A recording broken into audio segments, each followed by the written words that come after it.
And the winner is Arctic Monkeys!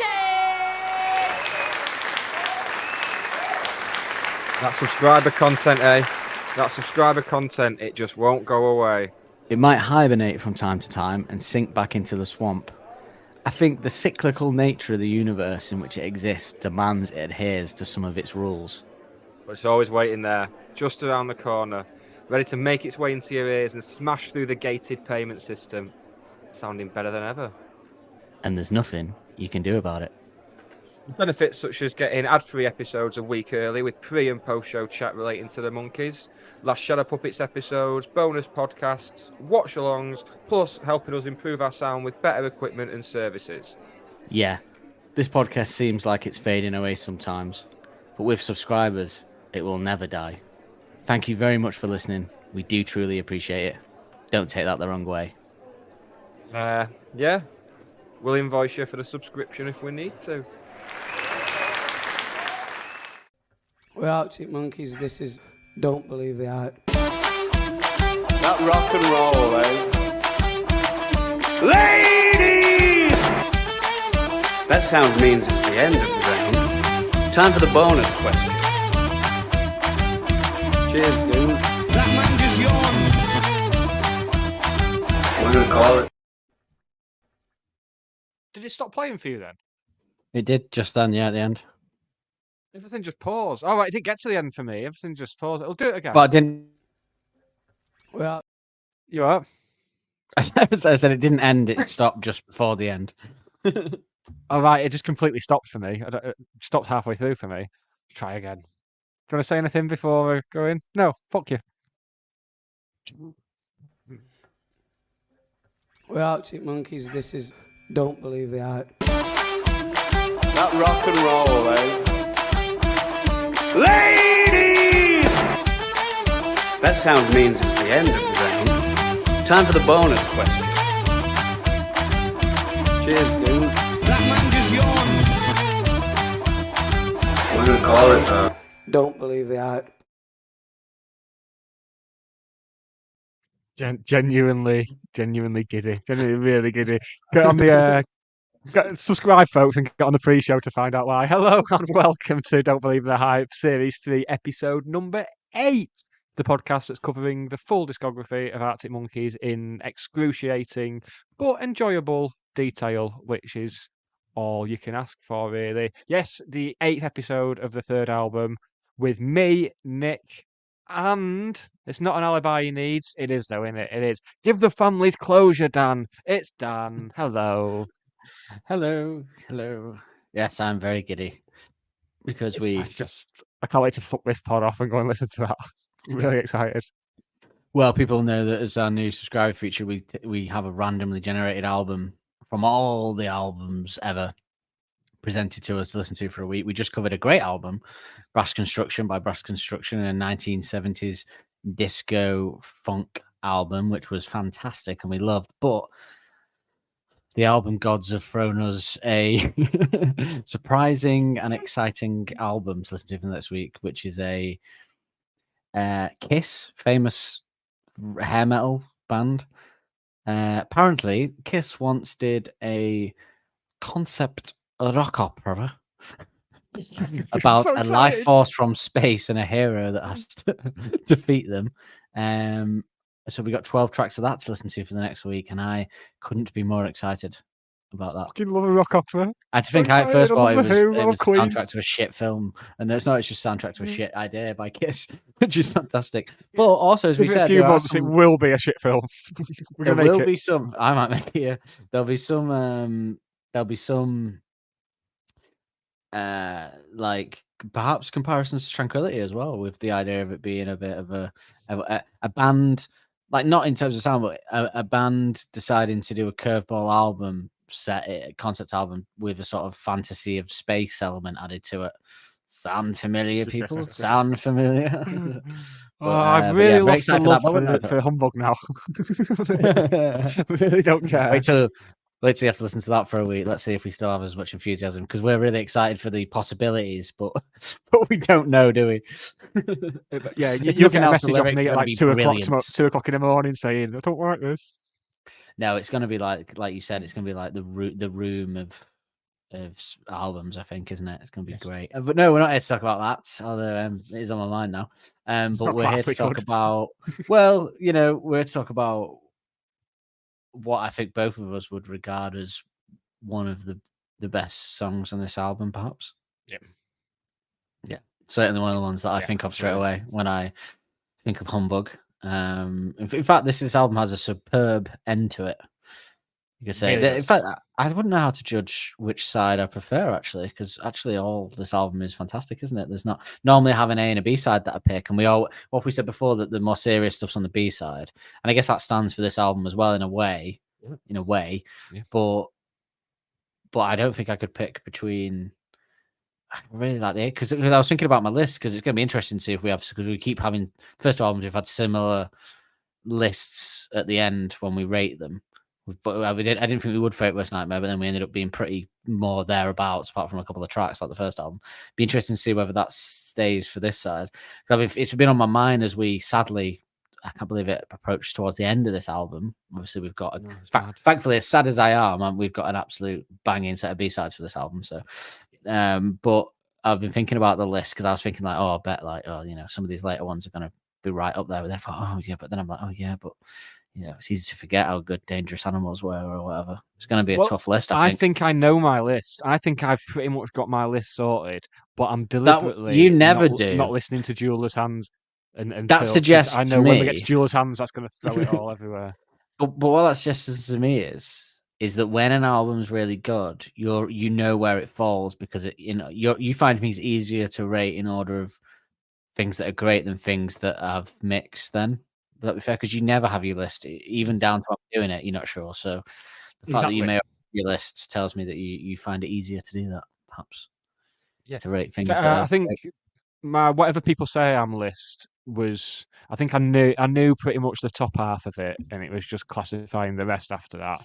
But with this, I was pretty much set on the list from when I had a full listen to the album before we started this series. Well, a few full listens, and I was pretty much set then on my list, and I don't think it's changed since then. But I've deliberately not listened to Jeweler's Hands, because I know that's going to change things. Here's my question to you. That episode of Different Man. Do it. Well, first question is.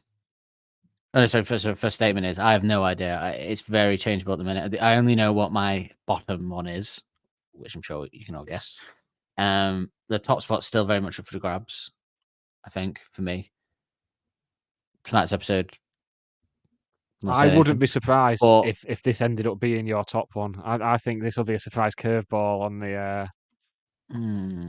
But it's difficult. But here's my question to you.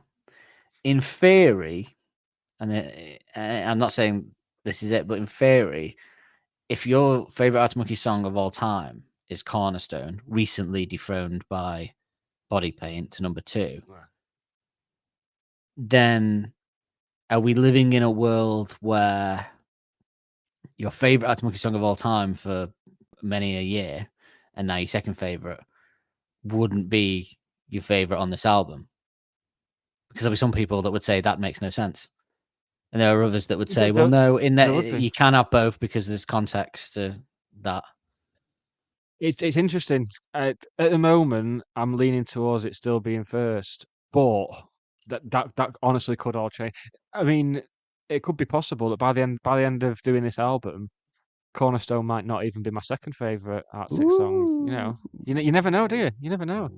This week has been an education listening to this, I tell you. Well, before we listen to it, I just need to play some sorrowful music and talk about a mistake that was made in our Fire in the Foot episode. We think we rather robustly debunked Setlist FM's theory that there was an acoustic version of this track played in 2007. Friend of the show, Justin, got in touch with us. That's not sad music. No, that's like sort of talking about what's on next week music, wasn't it? Like coming up next week on Don't Believe the Hype. Do you reckon this is sad? Let's have a look. No, not Is that enough. sad? I need some No. kind of like Godfather soundtrack music. You know what I mean? Like, Yeah. that's The kind of copyright police have just had the alarms going off at their house. You said that. Go on, tell us your little amendment from last week. Well, We learned he something, didn't we? got ours, but he got in touch. He got in touch, Justin, to say that he's pretty sure on an old Hard Rap the Hardy used to listen to acoustic performance of this that he had from 2007. I'll be honest, my immediate thought was to think, memory plays tricks on us all. Is that possible? Not so sure. We need the hard evidence. I thought I'd had a thorough look for this on the Fire on Foot episode. What I actually did is, as Justin pointed out to me, was he sent me a YouTube video of this track played acoustic by Alex, which is dated 2007 that it was uploaded, which is pretty much bang evidence that, because you can't. I had a look. You can't, because I know, like, when we upload podcasts to Apple and stuff, you can set the date that it goes live, that you put it out on, so it says in the description when it went live. And I don't think you can do that on YouTube though. So, but so there was a version of it. Now, I thought, well, we'll play it then as an apology for an error. I mean, we're human, we make mistakes. As an apology for an error, we'll play it.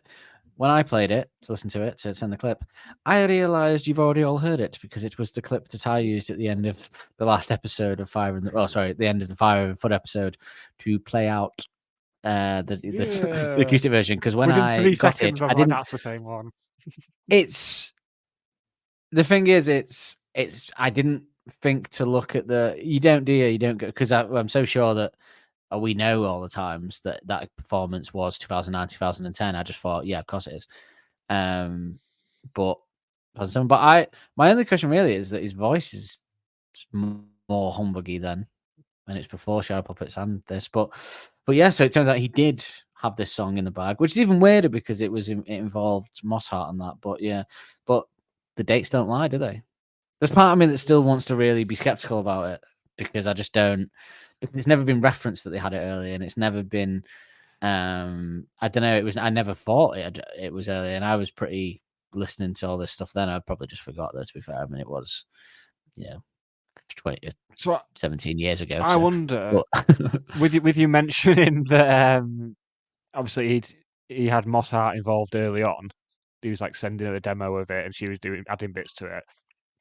So she was involved with a B-side on Age of the Understatement, The Last Shadow Puppet. She was on a B-side there.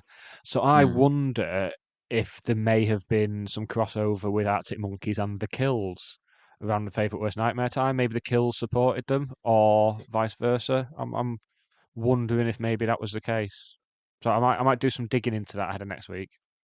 Yeah, it's a weird. It's really weird because it's exactly the same song as well. It doesn't sound like it really had much.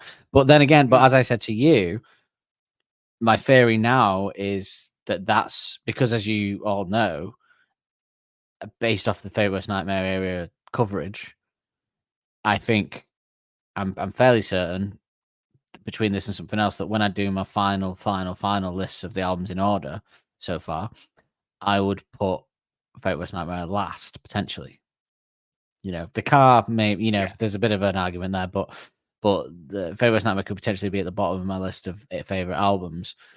So, because there was a lot of inconsistency and stuff, I thought, but this feels, and this confirms me, the Fire in the Flood to me, written around that time, feels like a Favourite Worst Nightmare B-side, which is perhaps why I don't like it on Humbug, because it doesn't feel as good as the other stuff. That'll fit. That completely tracks. Yeah. Yeah. I love how this stuff just comes up and then stuff begins to make sense. Yeah, well, it does, because it's it never felt like it really fit on Humbug for me that much, really, compared to, because I do pretty much absolutely love every other song on Humbug. Like, in fact, I do love every other song on Humbug. I never go, apart from Fire in the Flood, I do actually. I'll be honest, if it's on Spotify and I'm listening to the full album, I'll skip it. I think we both agreed on that. We can both take it or leave it. and makes sense why that it Take was it actually or from leave it. our least favorite era. Yeah, it was actually a favorite worst nightmare throwaway. So, fuck it. Okay. Should we listen to Dance Little Lie then? Now that we've Yes, done let's our do it. apologies and we are human beings. We're fallible. Tough to find a live version of this. So we're MTV Valencia 2010 in the winter. Hence the clothing choices.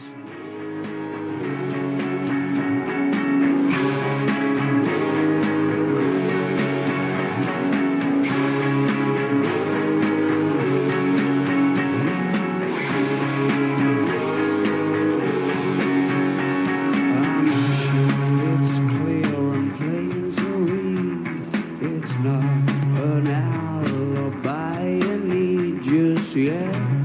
Oh no, it's something for those beads of sweat.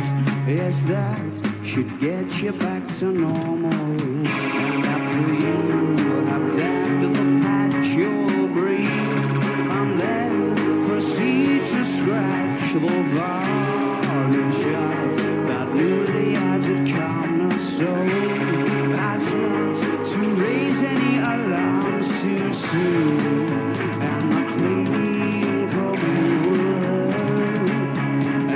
Can never get it spotless when there's dirt beneath the dirt.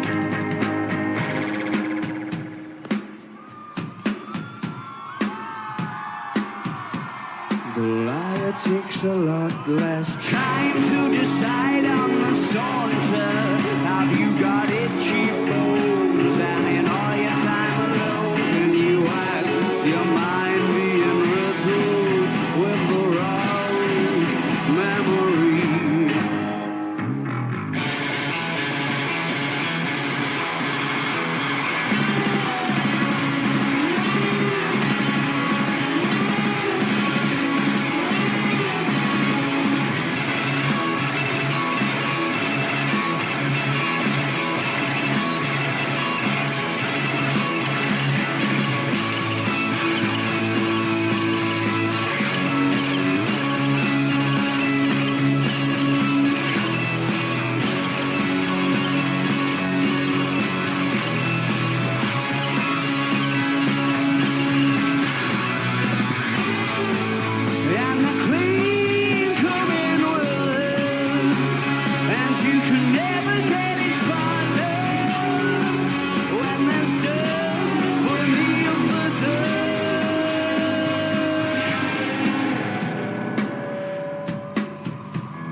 Other things.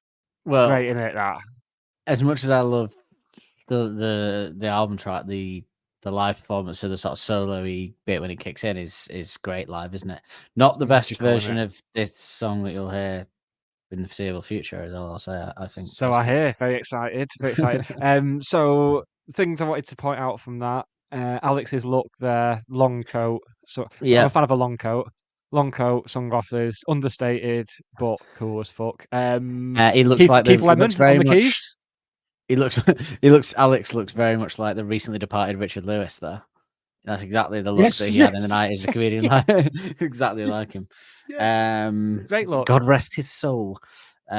Yes, I also thought John Ashton looked like like I don't think it was John Ashton. Oh, is it not? Oh, right. I don't think know so. what John Ashton looks like close up. So Not like that, I don't think. 1970s sort of like he's what's up in 1970s sort of spy thriller, doesn't he? Or He's just he been looks a bit listening to like- Breast Construction. who did it when I was watching it then? He reminded me of someone. I got him. I can't remember now. But yeah, Garth Marenghi. He looked like Garth Marenghi. That's his. But yeah, no, really good performance. That held us afro in full swing as well. Rocking the throw. Yeah. Rocking the throw, but still looking like a boy as opposed to a man, I think. Yeah, very much so. I'd still I'll let Helders off, but I am never a fan of a white man with a fro. Yeah, it's awful. No. Although him Very and discussed you in it. Matt Helder's, Seth Rogen, about the only two people in the world that get away with it, I think. Art Garfunkel. Oh, yeah, good one. Yeah, I mean, Jewish people with an afro is fine, I think, as well, because that's just the way the hair grows. So it's absolutely Well, fine. two of the but- three that you've named are Jewish. So Yeah, that's why I said it. But yeah, Helder's might be for all I know. I never looked, but I don't think so. But the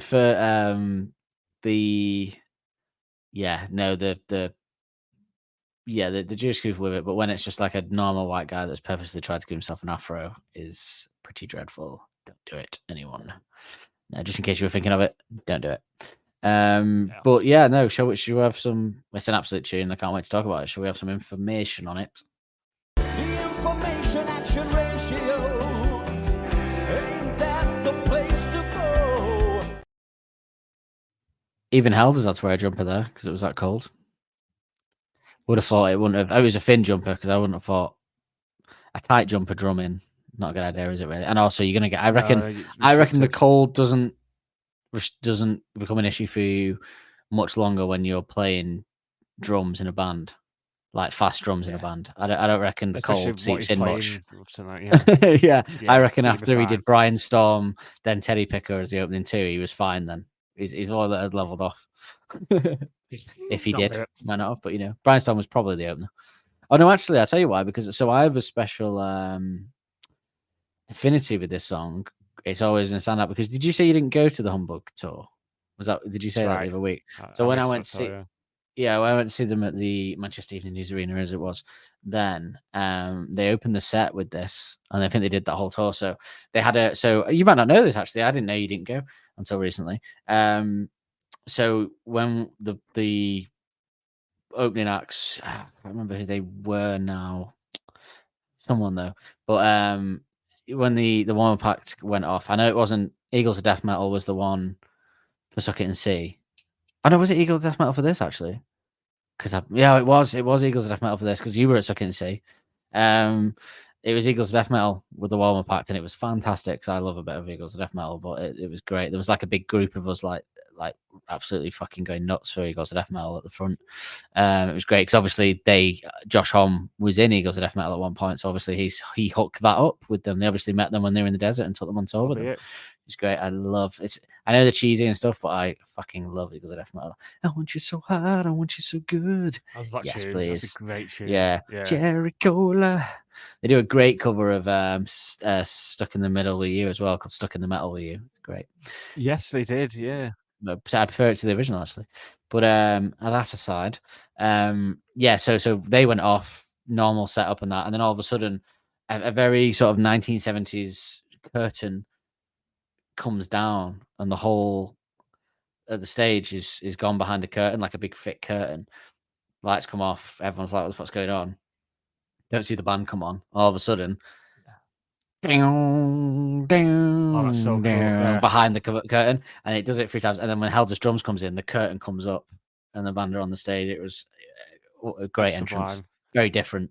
Because looking at a review of that tour here, when they played at Metro Radio Arena, which is Newcastle, they opened with Jeweller's Hands. Imagine that. Oh, that's interesting. Imagine that. Like one of the I few. think Dance Little Lies a better opening. But Yes, it definitely is. Yeah.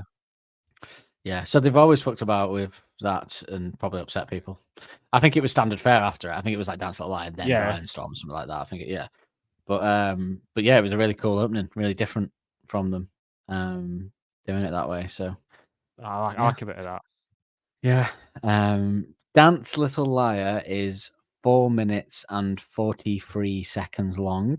So a long one for this album. And has 45.4 million streams on Spotify. So on the lower end again. It is 100 beats per minute and is in the key of C sharp minor. The song has been played live 76 times by the band. Firstly, on September 14th, 2009 at Soma, San Diego, and lastly at the Echo Arena, Liverpool, on November 9th, 2011. So we made it out of the era, but didn't get far, did it? Just to the next one. Not far at all. Yeah. Not far at all. So yeah, in fact, not far at all because November 9th, 2011 that tour. I think, yeah, a bit more of that tour probably after that. So, Yeah. but yeah, now it's time for this week's hum or ford, ford or hum, hummy or foddy, foddy or hummy, hummy ford, hummy ford, hummy ford. Oh, things licensed in this game is not represent the true opinions of it. So last week we forgot to do this, Nick, and it was quite an important one to try and remember. We had a lot to go through. That there was a lot of stuff on there. We A knew lot that, of yeah. stuff. We knew last week was Ford. Correct. Well done. So what's this week? This is Hom, because we know the story, but this is Hom. It is bloody indeed Hom, and I think he likes it because why don't you click play on the old clip that I sent you? Oh, I will do exactly that right now. I've been waiting for this clip to come up.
I'll tell you why, I did see that when I was getting the clip for the top of the show, but I wanted to see it again.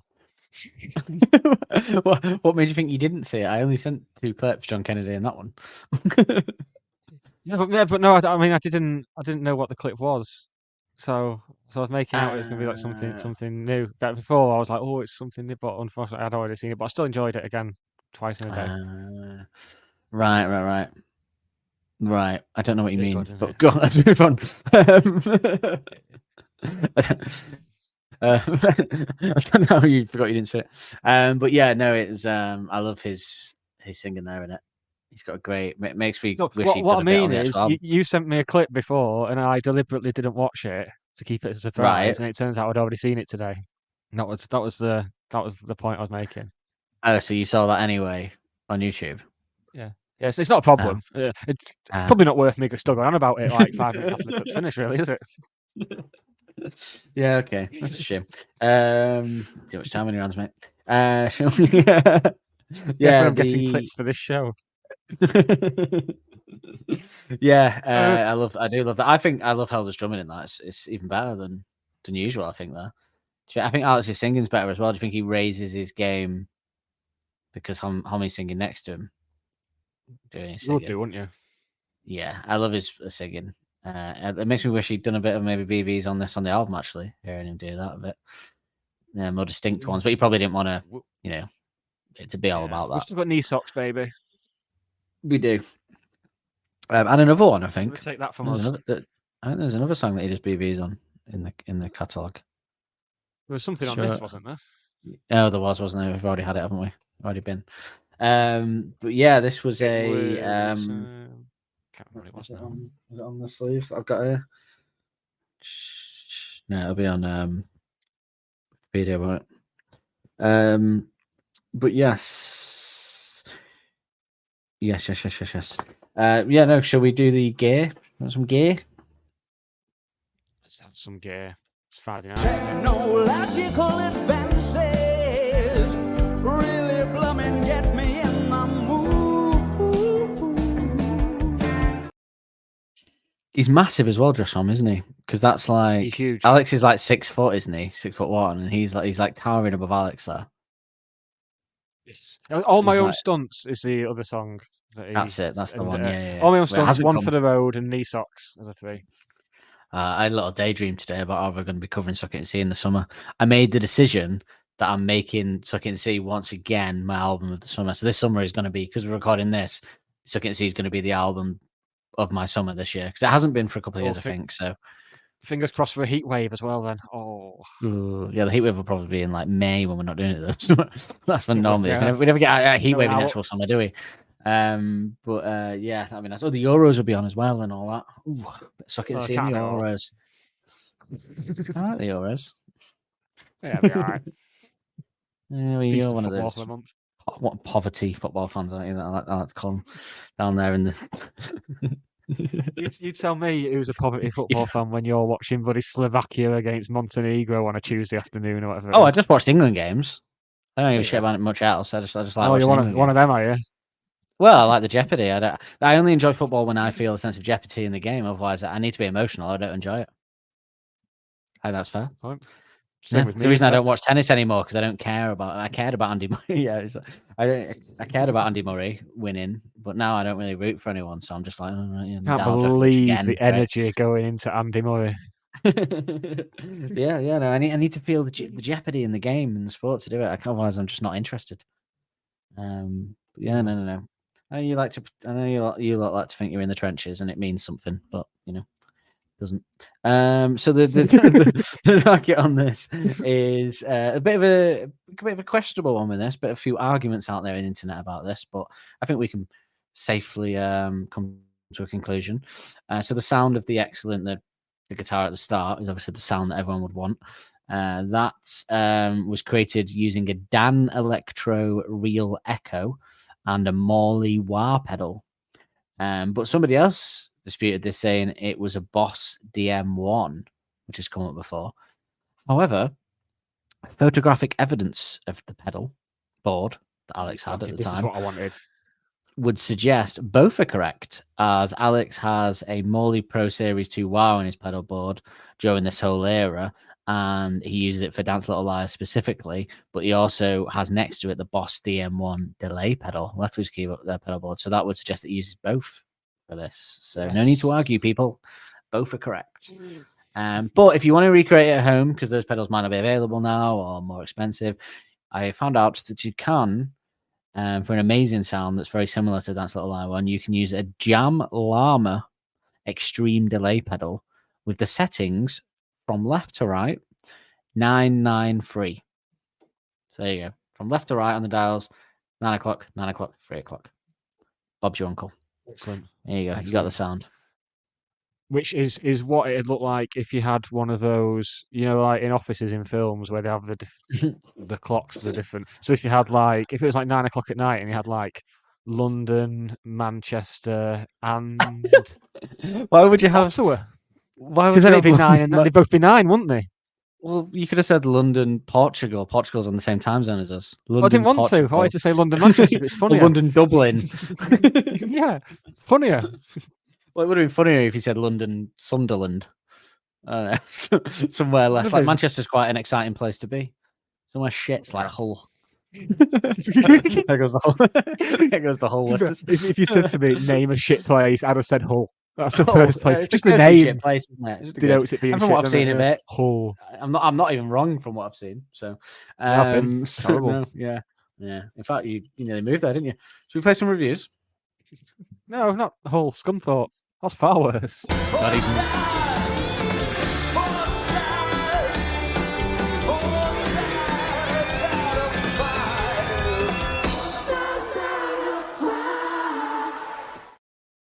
I refuse You to live win in a the top- place that's got cunt in the name.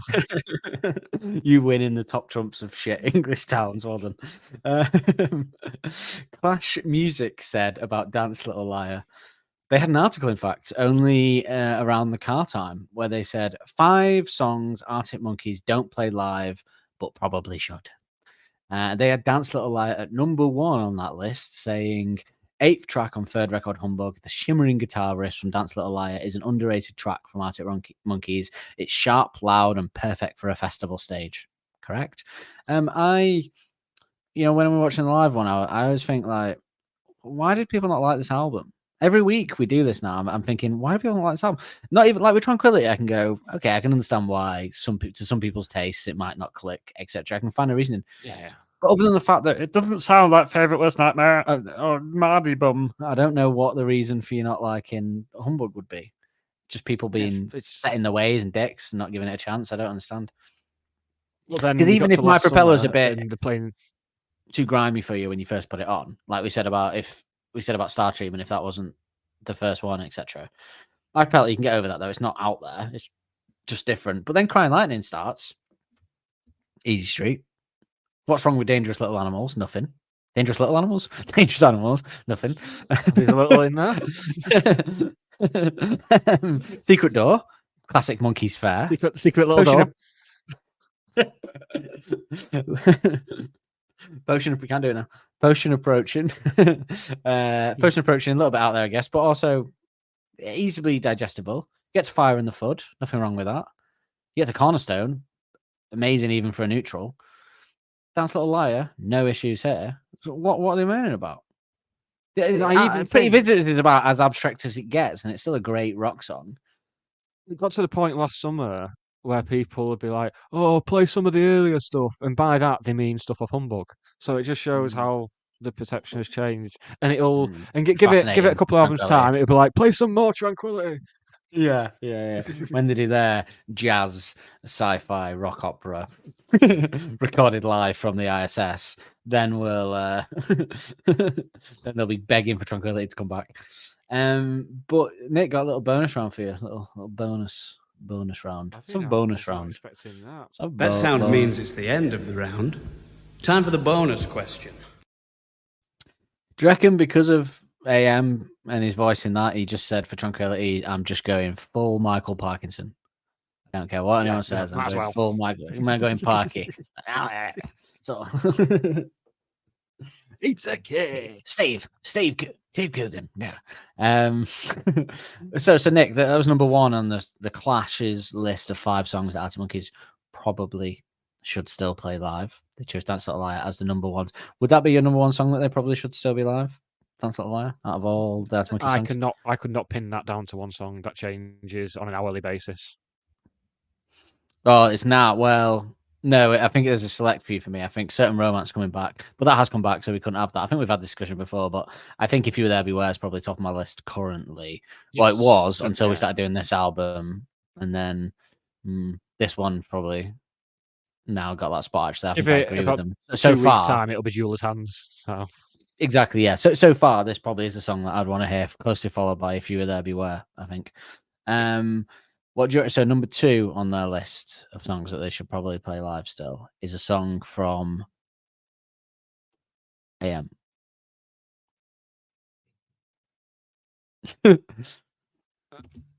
What you mean they don't play everything off AM?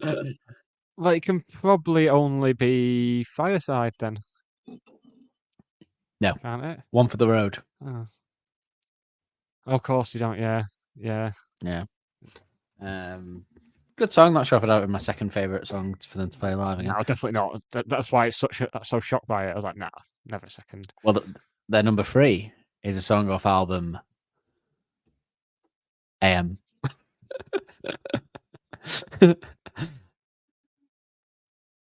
See, number 1 party anthem came back out again, didn't it? I don't know when. I don't know if this list was before the tour. Is the answer number 1 So- party anthem? Then? yeah, it is, yeah. There's no way for me not to. Yeah, I think this list might have been before, like, Yeah, it would have been. that cracked out again, yeah. And it was only like sort of cracked out, but was it cracked out in the UK?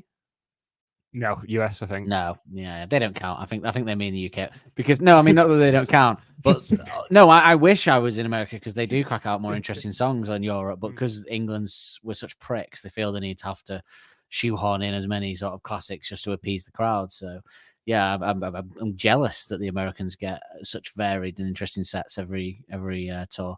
But number 3 is a song from the era of AM. Going AM heavy on this list. From the era of AM. So On the not from era, AM. yes. Notice the change in my sentence You're So Dark. words. No, more's the pity. If I could choose one from this era, it would be Yeah. You're So Dark. Same. Stop the World. I Want to Get Off With You. That's Everyone's gonna be my favorite. next choice. Everyone's Yeah. favorite. Everyone bangs on best B-side from AM. It's not. You're So Dark is the best B-side from Hmm. AM. Good song. Yeah, it's not even But opinion. on a It's quick just thing, fact. You're So Dark is one of the sexiest songs ever made, and I stand by that. Isn't it the sexiest? Yeah, I think it's That sexier. Wednesday than, Addams nah, I don't video know. I did. Oof. Yeah, Knee Socks is pretty sexy though. So the last song that they said Arcticmonkeys probably should play live, but don't, is from the era. Sorry, from the album of whatever You people Have say. Been That's what I'm not. I got to commit to it now. Fake Tales of San Francisco. No, When Sun Goes Down. Of course, yeah. It's not been out since Glastonbury 2013, has it? No. But I probably would rather have Fake Tales, but then I don't think they could ever do Fake Tales again. I think there's too much water under the bridge, isn't there? Lyrically speaking. Yeah. They last did that 2013 as well, and that was before like AM came out and stuff. So Yeah. I think I'm doing that now. But When the Sun Goes Down, you could still do, but I don't really care really about it coming back to it. I'm happy with what If we I do could get pick off one, the first album. I'd add Dancing Shoes if I could pick one, if I'm being honest. Dancing Shoes could still fly. Yeah, they could still do I'll still Dancing take you Shoes. home, I think. I Could think that probably will still come fly. back. I think Yeah. Dancing Shoes will come back again. We will see it again. Yes. Or the next time we see the band live, they'll probably be 40. So I don't know at what point you have to change some of those. Do you know what I mean? I don't know how it works. I know what the rules are. Imagine if Jagger can still do anything, then. What would they change? What would they change Dancing Shoes to? Get on your comfy shoes, you sexy little swine. Yeah. Get on your comfy shoe. Get on your comfort shoes. You sexy little swine. Wise words we can all live by. Yeah. Hey Dan, do you like listening to popular songs with questionable lyrics? You know I bloody do. And Nick, do you like drinking copious amounts of alcohol? Nah, do I ever? It's actually a worry. Well, if you're the same as us, then come listen to a weekly podcast, Liquor and Lyrics, where we take apart popular music's worst songwriting whilst drinking our favourite drinks, which kind of stay in theme with the song. From Gin and Tonic to Grease Lightning, Cosmopolitans with Chaz and Dave, Blue Lagoons with Busted, Sex on the Beach with Sex on Fire, Shirley Temples with Shaggy. and even a shandy with Sharon. Drop it on Tuesday the 19th of September and every Tuesday after on your favourite podcast platform. Well, Enemies list put this one at number 61. Thankfully, because I was really scared. Because remember, 83 is the benchmark now. Because they put Fire and Flood at 83. So anything that's good that goes below 83, I'm going to be pissed at. You're going to be annoyed. Because the bad thing was appropriately put, towards the back end where it belongs. Anything that the Fire and the Flood is above it will annoy me if it's good. If I feel it's too good, like if Jeweler's Hands is like 87 or something. Bearing in mind, though, controversial here, perhaps. I want to get your opinion on this. Well, they said, first of all, they said, legend has it that a demo of this smouldering tune was what convinced Queens of the Stone Age Josh Homme to invite the band to his Joshua Tree studio, Rancho de la Luna. Doesn't need to be legend. It is actually correct. There certainly must be some truth in that. Here, the desert influences are loud and clear, a psychedelic midsection, some sludgy stop-start passages, and snarls of fuzz. There you go. Now, let's get your take on this from Enemy. So 61, Dance Little Liar. 60, one ahead of Dance Little Liar, My Propeller. Dance Little Liar's a better song, right? Than My Propeller. And I liked My Propeller. I love My Propeller, but Same, Dance Little but Liar's a yeah. better song. Yeah, should be above it. Yeah, I better agree. So the music.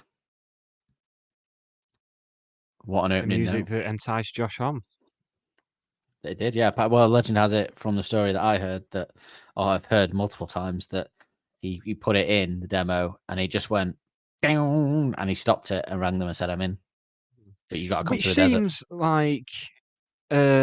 seems like a bit of Apocryphal a tale. no, it seems like a silly move if they did do that. Because what if then what had followed, the vocals came in, it was someone's going, then you look right. I assume he was already well versed with who the band are and their music. You'd hope so, wouldn't you? So he You'd hope knew so. it wasn't going to be crap, but maybe he Yeah. had his reservations that their sound so far, like, what can I work with them? Can I do my thing with them? And then he heard, "Bang," and he went, "Oh yeah, I'll do it. Yeah, I'll get them out to the desert, get them all deserted up in the Rancho de la Luna. I'm gonna get that Jamie Cook and his Jamie Cook specials in some pink dust and get him fucking freaky, baby. I'm gonna turn him into the man that's gonna take this band on a musical journey." But you can see why Josh wanted in with that note, though. Can't you? You can just see it, like, yeah, straight away. But if I heard it, even not the opening note, if it was just a down, down, down. I mean, I'm now obsessed with the thought of that opening the tour shows. I'm genuinely that idea is just. You're upset that you weren't there alongside me, stood next to me, listening to it. Yeah. Why weren't you there? The music part of it more than anything else. I'm shocked that I'm shocked. I understand, like you know, man. I've been to like a few festivals, you know, things like that where I've just happened to be able to see them. But I'm shocked that there's been times that they've been in Manchester and you've not gone. I would have always thought it would be. I know one of them you weren't here for AM, where you were away. I was away for Tranquility. Yeah, booked before the tour dates, so fair enough. Can't do anything about that. Yeah. I can't remember why. I wasn't quizzing you then. Like, if you said no, I was going to like call the police or kick you off. Call the Martini police. Yeah, but Hamburg, surprising. I mean, 2009. I don't know where. Or 2010, depending when the actual date was the gig. But interesting. Kai went with I didn't go. Obviously, I went with someone else, but yeah, because you were there for Second C, because we were both there. But yes, we were. Yeah. I don't know why I missed. Wait, you also missed AM.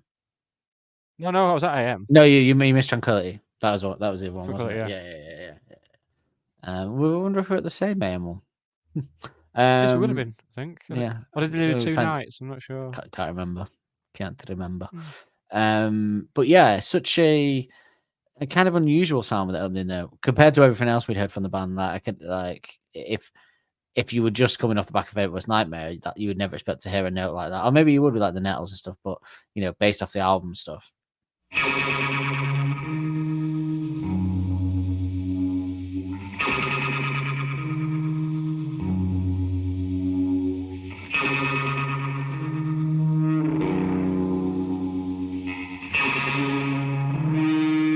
It's an unusual. I hoped would come up. I think if you went back to someone, if you went back and said to someone who's listening to the first 2 albums and said, "Look, this is what they're going to do next," out of all the tracks on Humbug, I think this and Jeweler's Hands would be the 2 that you'd show them just to show how much they've changed. I know you might suggest Pretty Visitors, but I think that fast style of singing, almost rapping, is something he was doing early on. So I don't think that would come as Yeah, much of a shock. if there was it was a song that was different but could have a spiritual akin to the first album on this album, you could Pretty Visitors probably would be the one because he is fat. That would be a natural. Now I think about it, even though like I kind of thought it was going to be Alex's style, but with a Queens of the Stone Age thing. As much as I love Pretty Visitors, and I do love Pretty Visitors, and can't wait for next week. If it had been what I was expecting and it was a full album of Pretty Visitors, I think that would be a bit shit, wouldn't it? Like, you don't want a full album of Pretty Visitors, do you? Like, that's not that's not what you want at all. So this is much better. But yeah, brilliant opening note. But yeah, I think you would. I think especially someone that was well versed in music, Dance Little Liar, Jeweler's Hands would be two that you definitely give them a go on. Much like how there was someone that doesn't like them couple of years ago that I know that's a big metal fan, but likes his music, but he loved Mirrorball when I played it. So it's kind of song to show, like, if you're a music fan, then Mirrorball is just a great song. So and same with this one. I've got a mate who is really into. He's mostly into so his favorite bands are Metallica, Zeppelin, and Queen. And he was really into the first couple of Monkeys albums, fell off after that, and then I showed him Body Paint, and he fell in love with it because it's got elements of Bowie in there, a bit of Queen in there. He was all over it. I got a good album for him, actually. It's called Music from the Elder by Kiss. I've already messaged him earlier to ask if he's listened to that, actually. What a great drum beat as well. Nothing mind-blowing. It's nothing like, some of the mind-blowing stuff Helders does. Although in that second live one then with Homie, he was proper smacking him differently. But just perfect drum beat, just a proper standard dum, dum, dum, dum. Which makes me to think, based off last week's John Kennedy, that this was one of his beats from his beats library.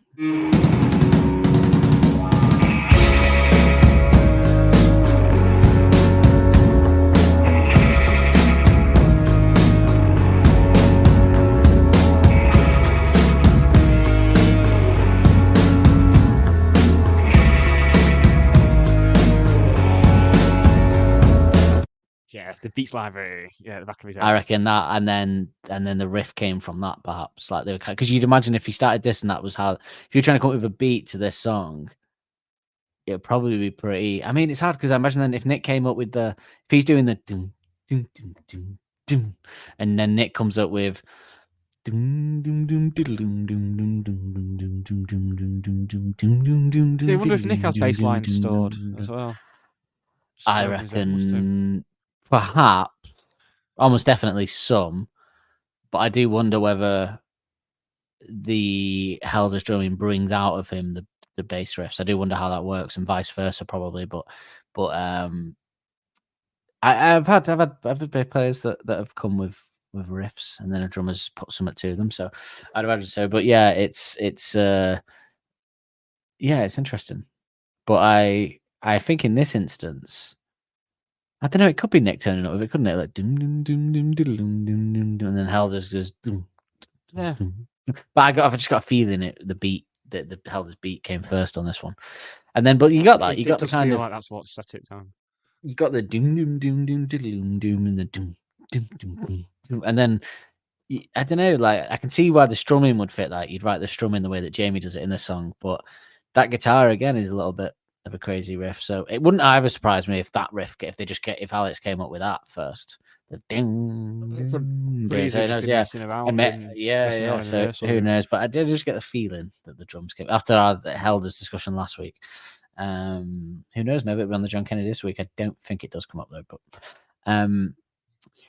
produced perfectly as well, though. I'll give my hats off to Josh Homme. The drums on this sound absolutely perfect in this one. Really crisp, really great. Reminded me, there was another one where the drums sounded fantastic. I think it was Dangerous Animals. Really, really great. In fact, to be honest, on all of them, Secret Door even, the drums sounded great. So he did some excellent drumming. Probably had someone there. There's a lot of great drummers, doesn't he, old Josh Homme? A lot of great drummers. Got a posse, hasn't he? Mm-hmm. But the drums, talk about the bass line there. But what an incredible bass line, isn't it? Great, isn't it? It's great. Proper smooth. The effect on it is awesome as well. Meaty. Meaty but smooth at the same time. As Yes, like go on. my go on. penis. I don't know. Just get it out there. Let's just say it. I was going for the food elements, but yeah, let's have it. Yeah, Meaty but smooth. yeah, meaty but smooth. But yeah, it does sound great, but it's just a great bit because you don't really hear it at first as much when everyone else is doing the thing, but then when it drops into that It's only second verse when it comes second verse when it drops you can down, but properly it's hear such a slick. It is smooth, slick as well. The bass line on this is what I would describe it. It's just slick. It's just cool.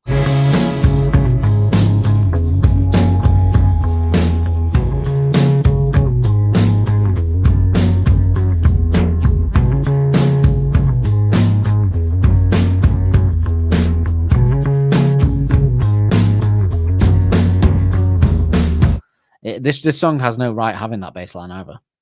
It's just a great like. You've already got everything else. Yeah, it's just like an amazing bass line to go alongside it. Yeah, absolutely. I mean, you're the bass man. Imagine you love this bass line.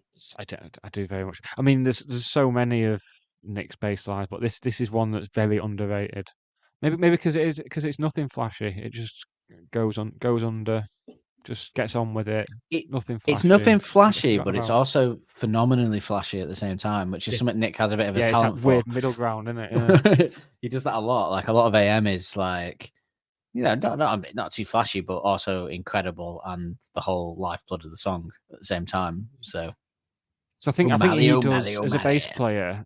I think he does, obviously it's the cliche that the bass player should stand there looking bored, and I think Nick does this better than anyone. If you contrast him to someone like that dickhead from the Red Hot Chili Peppers jumping about like a twat, grow up, get a proper job. I'm not calling him Flea. What's his real name? Kevin. It's a good name. But yeah, no. The chorus on this, the hell just does switch into it's more of a drum roll type beat, isn't it? Which sounded even better on that live clip then as well. Which I mean, that's sort of like, yeah, really, really good. More of a sort of little Helders, more of what you come to. He's very steady throughout a lot of this one, as he has been on some track. I think he talked about it, didn't he, last week with Cornerstone? You know, sometimes you need to keep the steady beat to keep it going, which is something he carried through to Tranquility, and he's talked about. So, Jamie just strumming on this one, isn't he? He's all Jamie Cook specialed out after the last track. He's got no more Jamie Cook specials in the bank, has he? He's got no more. He's just like, I need to strum on this one. I've maxed out the Jamie Cook. In fact, did they appear again on this album? Do we have more Jamie Cook specials? He's got some very aggressive strumming to do next week, hasn't he? Yeah, and then I don't think Jules Hands has any Jamie Cook specials per se, does it? No, I guess he does actually. No, I think, did we count some shimmering bits? Shimmering, but not. I don't know. We'll have to see whether they fall into the category. The question is, do the Jamie Cook specials ever appear again after Cornerstone? Do we have Jamie Cook specials in the future?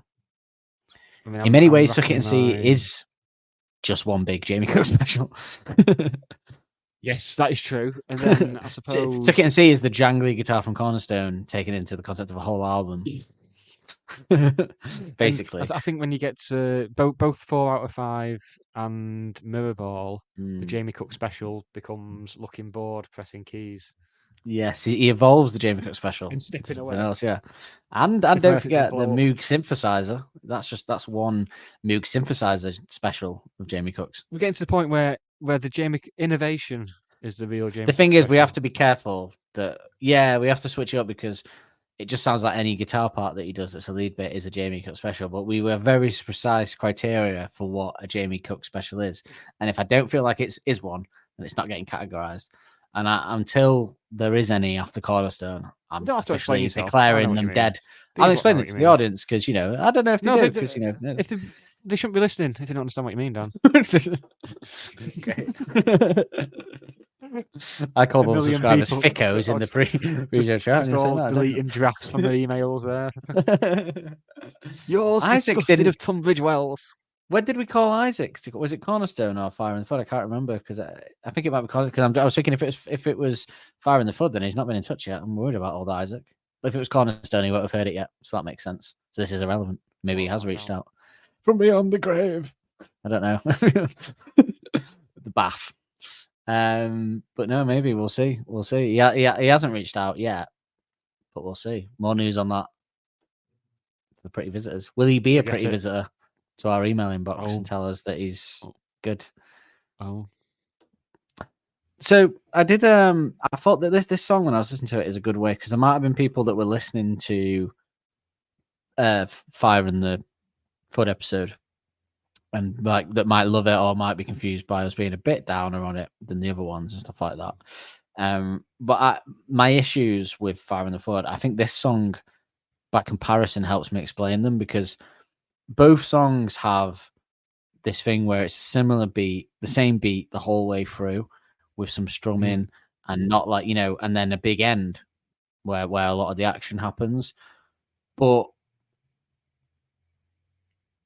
there's a huge difference. This one does that well.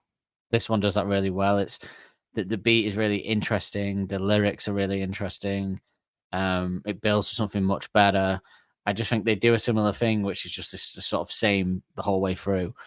But this one just is way more captivating. I think the bass is better, the drums are better. Everything is like just that top tier better than Fire in the Flood. Yet they are comparable, I think.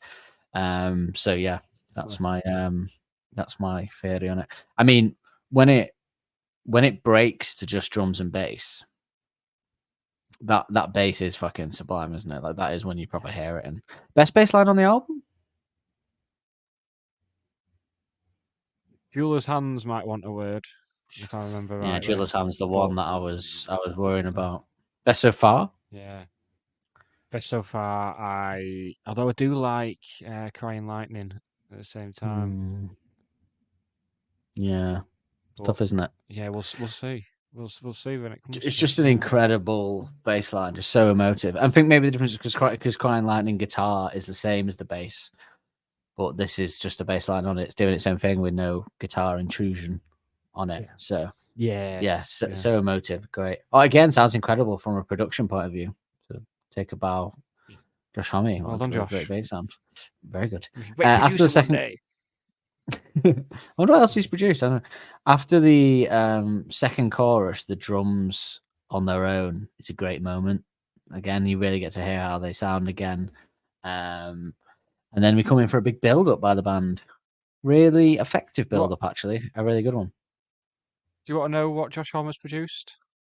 There'll be a surprising one in there for you, certainly. 2009, Arctic Monkeys. 2012, The Hives.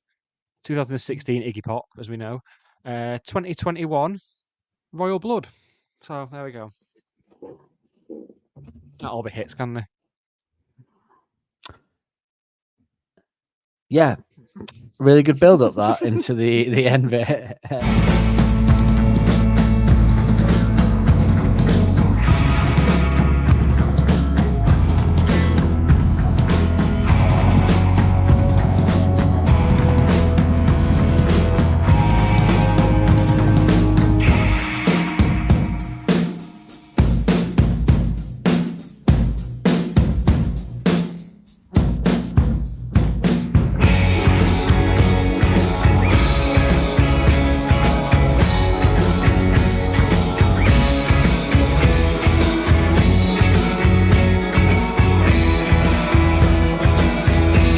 They build up into that with the whole band doing the thing as we get to the sort of big end. There's a lovely 2-beat Helders hit and then Nick bass segue. There's that and then segue into the next bit. You don't get enough Nick O'Malley segues. No, it's the Jamie Cook special. Brian Storm is one, but you don't get as many. Yes, Brian Storm is one. Tranquility Bass is one. Tranquility Bass as well. Yeah, there is. In fact, there's one in Jeweler's Hands, I believe.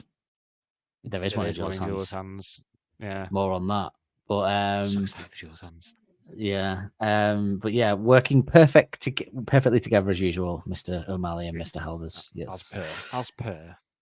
But then, like, they do that drums, bass segue, and well, this bit, lovely little 2 guitar solo, not a solo, a duel.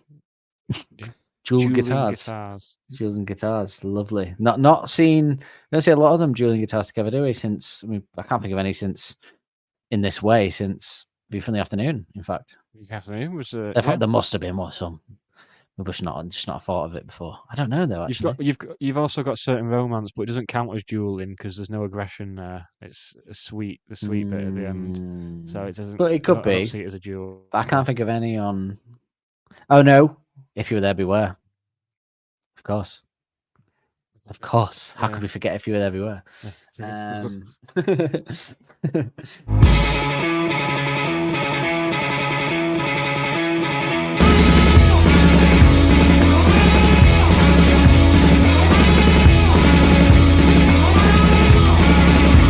But yeah, I love it when they do little dueling guitars. It's full of surprises. When you got Nick O'Malley segue, a dual guitar. It's full of rarely seen moments. I think when the band all come in for this after the two sort of solos and then the band, like, because you got that, it's amazing that when they all come in, it's so big, so impactful. Really makes you feel it. I think really makes you feel the song. That's when you go, oh, yeah. I thought it was good already, but it's amazing. This is what we never really got from Fire and the Thud, which is just further. Yeah, exactly. Again, it's a perfect comparison. It does peak Fire and the Thud, but just not in the same way this does. There's not much impact.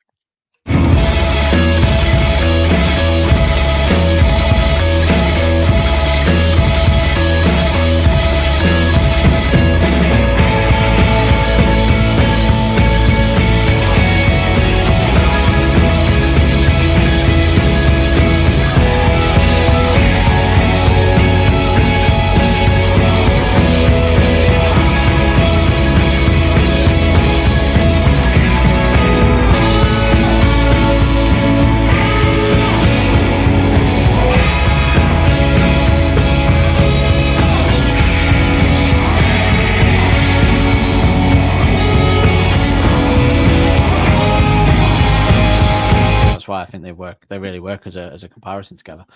But I tell you what, has any of this, we've had a few, I think, but remember we always said What If You're Right First Time was the top spot for big full sound moments. We thought that was the biggest they've ever sounded. Do you think there's been any that knock it off the top spot? Does this knock it off the top spot?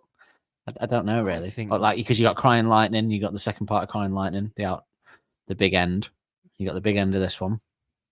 I'll stop saying big end now. Go back and listen to everything through headphones. No, never stop saying big end. I'll have to go back and listen to everything through headphones to make a proper decision, I think. I still think, though, because I do know these songs, yet when I re-listen to What If You're Right First Time, it still struck me, which I would imply it wouldn't have if... Yeah, so I think it still probably has the top spot as the biggest, like, rock anthem go with that, sound. Yeah. Then we get held as outro of the drum beat, don't we? Nice. Good fade out as well.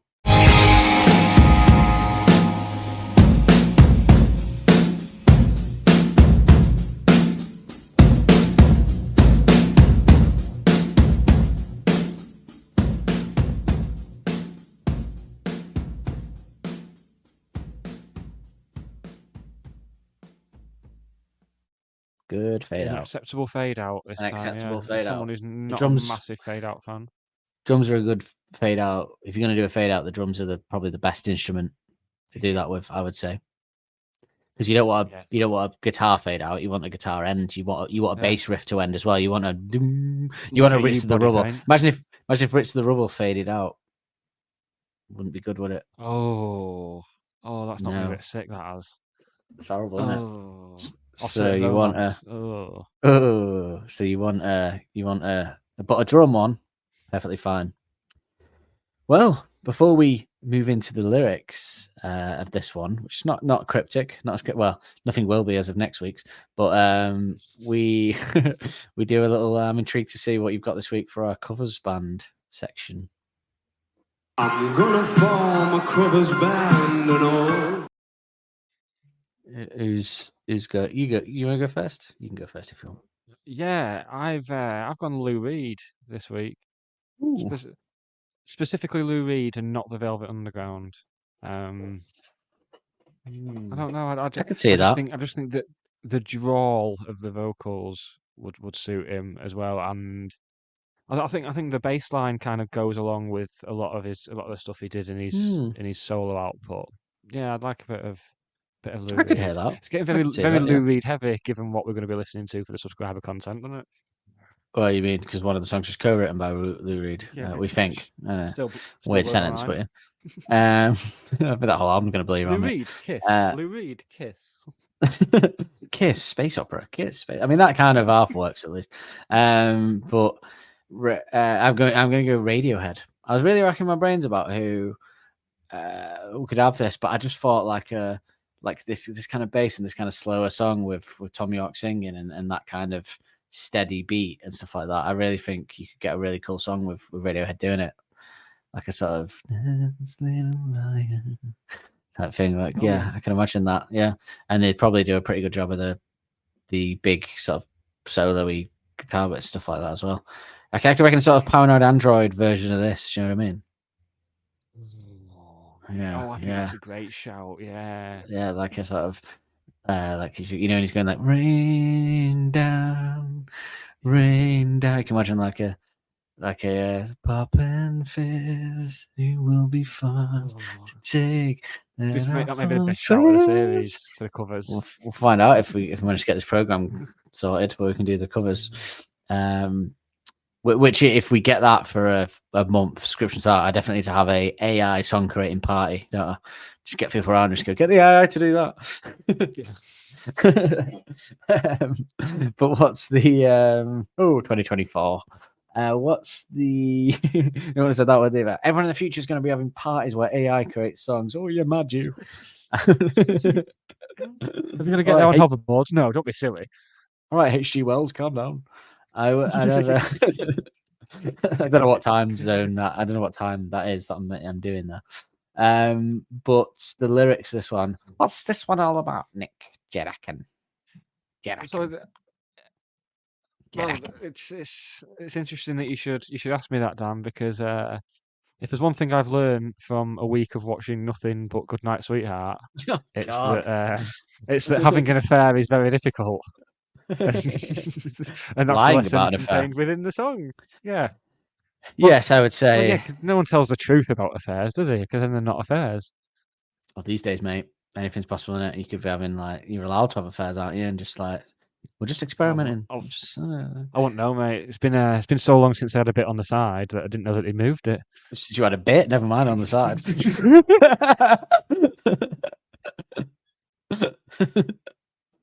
Start with the main course, shall we? And oh yeah. I was saying this the other day. I bet people that moan about even young people that moan about thruples and shit like that now. But I bet those same people watch shows like Married at First Sight, and it's like, well, hang on, you don't want the thruple thing, but you're all right with people who've never met getting married and thinking that's a good idea. What happened to the sanctity of marriage? That's what I say. But yeah, a cheater lying to the partner is pretty much what. Yeah, this is pretty much isn't it? And but not just cheating, but lying perhaps badly, or perhaps not, or the intricacies catching them out. The way to be a good to weave a web of lies, you have to be pretty good because you have to remember all the other shit that you lied about, don't you, to be able to do that? And most people aren't good at that. Most people that are really good at that are psychopaths usually. So that's a problem. But so the first line is, "I heard the truth was built to bend." A very good line. I like that because the truth can be bent, and it's a good way to describe lying. Very, very interesting way. Classic Alex way to do that. A mechanism to suspend the guilt. Sorry, guilt. A mechanism to suspend the guilt is what you will. I was remembering some of I've been in this character's shoes on several occasions in the past, as a keen listeners to the show will know. I thought we were done with all that as well. My past coming up, but then we got Suck It and See. So let's just go open a can of worms again. Then we've got AM, so I'm fucked really. Which was the problem at the time.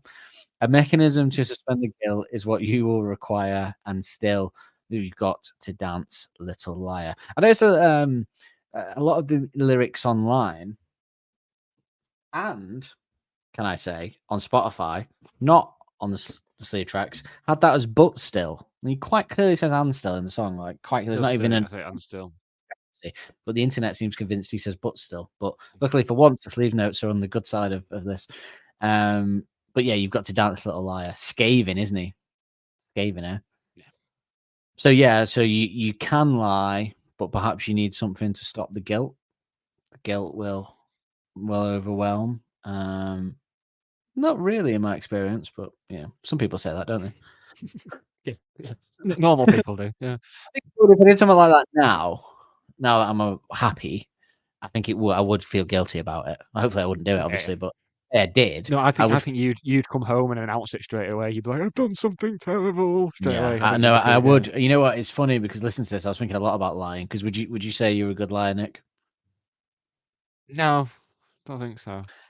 I'm a great liar, like scarily good a lot of the time. But with my partner now, for some reason, I can't lie to her. I've tried to, like, just white lies, silly stuff. I just start laughing. Yeah. Or she just goes, I know, like, straight away. I can't do it. But everyone else. Just silly stuff like, oh, I've not been wearing your knickers. That sort of stuff. No, I don't need to lie about that, mate. Got them on right now. Just fine with it. But yeah, no, I just don't. But I've always been quite good. I'm quite good at lying about stuff, to get out of stuff and stuff like that. I mean, I lied a lot. It says publicly, but I lied a lot during the pandemic to get out of various things that I didn't want to do. Oh yeah. Same. Yeah. But no, lying is hard. With a partner, like during the pandemic, I must have had COVID like 3 or 4 times to get out of stuff, and it wasn't until after the pandemic that I actually did get COVID, and it was fucking horrible. So some would say all my chickens came home to roost. Wolf. Yeah, and but I think in the past, I've certainly been in this shoe in one particular relationship, in this song's character's shoes, and it is harder, I think, to lie to a partner when you're lying and they're kind of noticing that your story is not, because you have to remember what you said before. Yeah, it is tough. They kind of know, but I can very much relate to this one, unfortunately, for past me. But hey, we all have a past, don't we, Nick? Just like those. I was created from a chemical spill just 3 weeks ago. You're still in your past. I thought you were going to say something, make yourself out to be some kind of hero then. No, you like Alex Mack? Do you remember Alex Mack? Did you ever watch Alex Mack when you were younger? I know of Alex Mack. I didn't watch it. But... She had a chemical spill on her, and then she could turn into like a sort of chemical thing and move around at her room. Oh. Why is that sexy to you? Don't know. This is like when on our other podcast when you kept talking about getting off with cats, which with no context is great for people to hear. But just like those fibs that pop and fizz, and you'll be forced to take that awful quiz, and you're bound to trip, and she'll detect the fiction on your lips and dig a contradiction up. By the way, most ridiculous sneaking of a word here in lyrics. I think this is his most ridiculous one. Most ridiculous sneaking of the word up. It's barely in the song. He knew he needed it in there, but it couldn't fit. So he goes, your lips and dig a contradiction. Changes to the next part of the song, and he goes, up. He's like, it doesn't fit, but I'm just no, you can't even properly hear it unless you listen closely because of the change, because the drums kind of get a bit louder, and he just goes, dig a contradiction up. It's like the Despair in the Departure Lounge end. You know what I mean? It's weird. Very ridiculous. I also enjoy the idea of fibs that pop and fizz. That's a nice little turn of phrase. Can you? We won't have it as a bonus round, but can you think of another song that Alex has written where he brings across the idea of fizz? It's the first thing that came to mind. Yeah. He says it's. Wait. It does ring a bell. Is it on Suck It and See? Close. It's on Submarine.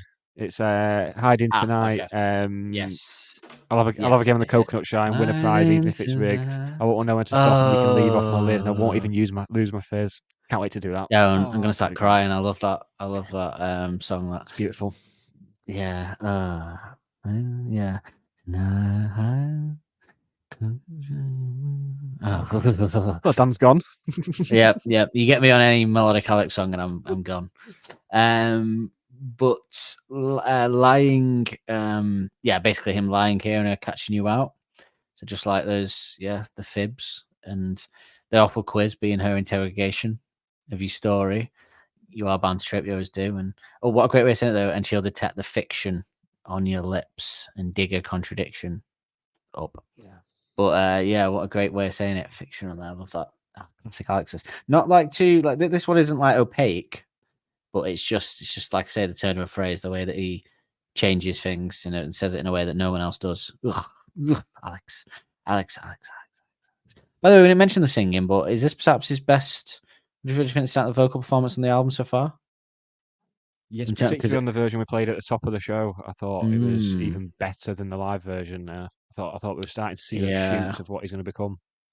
Yeah, he's sort of holding notes on this and stuff like that, isn't he? And there's a bit more of a singing to it. Yeah, I really like it. But we get, and the clean coming will hurt, and you can never get it spotless when there's dirt beneath the dirt. I've always felt, in my personal experiences, again, it's true. This is basically, when people say, once the trust has gone, that's it. Yeah. This is basically what he's saying here for me, like in a very Alex way. He's like saying you can't make it go back or make it spotless. There'll always be dirt beneath the dirt now. The relationship will always have that underneath it now, and you'll never be. And it's so true, because you have that. I mean, I've had that, and when you stay together, it's just never gonna, because like, every argument you have about anything, it always results in, you fucking cheated, and then you go, well, yeah, you've won the argument now, haven't you? I haven't got. Yeah, I'll leave you to it. Yeah, and don't get me wrong, you deserve that, but that's probably why once someone cheats you, unless you're in a very modern relationship, I think you should probably just break up, because it's not worth trying to. I was how to say, anyone listening that's like in this situation now, it goes fuck. But it doesn't. It never works. I don't believe. I genuinely, and I know people that are still together where someone's done that, and I even keep it under my hat. But I just don't. I genuinely don't believe that. I think people can separate. I know people so much cheated, and then like they won't go out for like 10 years or something, and then they get back together. Maybe it's water under the bridge. But I think if you're in a relationship and someone cheats. No. You can never go on a night out again without them, because you'll get berated. And you deserve that. Obviously, I'm not defending the cheater, but I'm just saying that maybe it's best to just cut ties at that point, because, well, I mean, if one of you is willing to cheat anyway, it's not a good relationship, is it? So what's the point in staying together anyway? Yeah. But it is true. It's true. But what a great way to say it. And you know what I think is really clever is that to make the metaphor work about it being spotless and dirt, all he has to do is simply he flips the phrase of coming clean. So you would say he's coming clean. He flips it to the clean coming. Clever, because then the clean coming in that respect can then lead to the spotless and the dirt beneath the dirt. Like, very clever to flip that. Yeah, spot on. Great. Spotless on. Spotless on. Spotless on. Spotless on. Indeed. Spotless on sounds like a French. Spotless on, like a fragrance. Spotless on by Dior. The liar takes a lot less time. Now, what do you? No. I think I was trying to think what this means, but he says it later with a bit of context. So I don't know if this sentence is just a way of saying it there, but it makes sense later in the song when he repeats this with another sentence. But just saying the liar takes a lot less time doesn't make sense on its own to me. I don't know less time than what, but I think it potentially makes sense later, because he said, in a bit. Maybe he just throws it in now, and because sometimes does that, doesn't he, where he says a line and then he extends it later in the song. Comes back to it, yeah. He does like that's that. what I think it is, yeah. Old Alex. And I have interest in that. I think there's two interpretations of the full one, but we'll get to that in a minute. I'm sure it's clear and plain to read. It's not an alibi. I find it really hard. This is one of those ones to do without singing.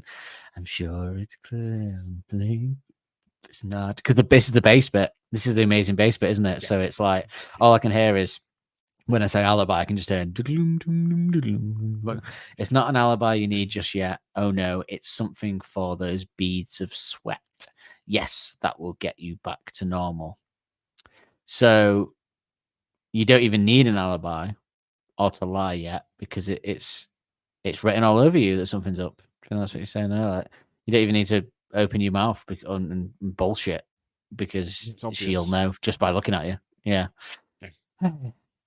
And then after you have dabbed the patch, but great way to alibi as well. I love that. I love the sort of terms in this that use to make it seem like a crime as well. It's great, which it is in many ways. And after you have dabbed the patch, you'll breathe and then proceed to scratch the varnish off that newly added calmness, so as not to raise any alarms too soon.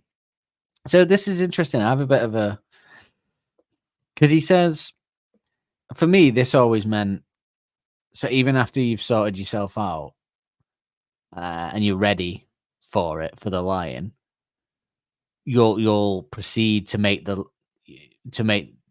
truth shine through with your poor lying. So you've dabbed the patch, you'll breathe, but then you'll start to scratch the varnish off that newly added calmness by fucking it up. That's how it's always read to me. But then in that sense, the last line doesn't make sense to me though. So yeah, but what perhaps you can add those some 3 lines before that last one.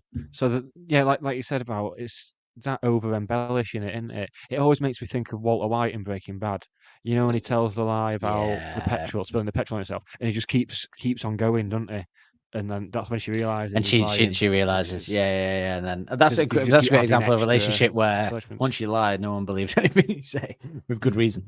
But yeah, no, that's a great example. Yeah, when he just keeps going on and overdoing it, and I think even Walt Jr. realizes his line, doesn't he? Because he's over embellishing it too much. But he thinks just because he had a cancer fit, Paul Walt Jr. Not because he's a massive drug lord. But although I'd love it if my dad was a drug lord. Shit. Yeah, but what does make sense if that does mean then, because we're both saying the same thing really, then that you've calmed down, you're saying your story, but you're over embellishing it, or you're bad at it, so you're scratching off that varnish, so as to not raise any alarms too soon. For me, means you're doing that to not set her off too soon. But then that only works with the first part of that, like you'll breathe and calm down. She won't set off the alarms. But if he's saying you scratched the varnish off and started to ruin it, then you would be setting the alarms off. So I can't quite wrap my head around that one. Seems like it doesn't really. It confuses me, does it?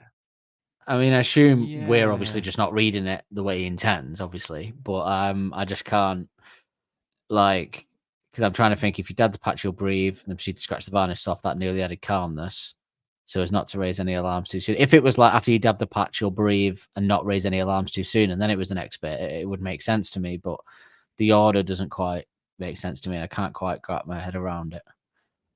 Could you possibly be suggesting that everything being calm in itself is alarming? So you.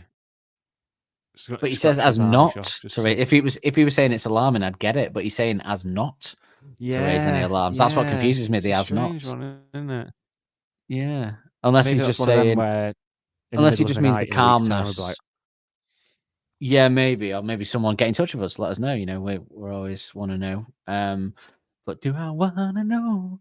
But not to. But I think not to raise, unless it means like. The calmness shouldn't raise any alarms too soon, but because you scratch the varnish off, you will. I don't know. Maybe that's what he means. Maybe. But then the next line, I have a couple of possible. The liar takes a lot less time to decide on the saunter.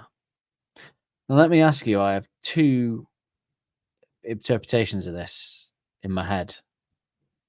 Okay. So a saunter is a walk.